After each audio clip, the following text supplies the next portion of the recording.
Tingginya utang pemerintah hingga November 2023 yang mencapai 8.041 triliun rupiah bahkan dicatat sebagai rekor tertinggi dalam sejarah Indonesia, membuat Bank Dunia secara tegas mengingatkan Indonesia untuk waspada terhadap besarnya utang saat ini. Utang pemerintah hingga 30 November 2023 mencapai 8.041,01 triliun rupiah. Tercatat merupakan rekor tertinggi sepanjang sejarah Indonesia, di mana peningkatan jumlah utang saat ini perlu diwaspadai karena bebannya semakin tidak berkorelasi dengan pertumbuhan ekonomi.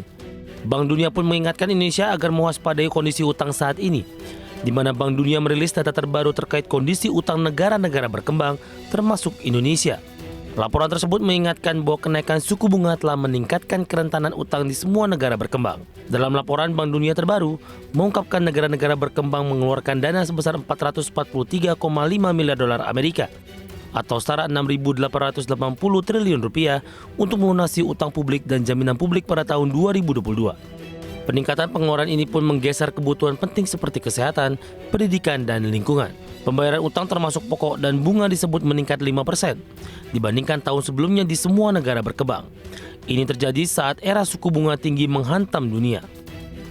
Selain itu, bukan hanya suku bunga, penguatan dolar Amerika menambah kesulitan negara-negara berkembang untuk melakukan pembayaran karena menjadi lebih mahal.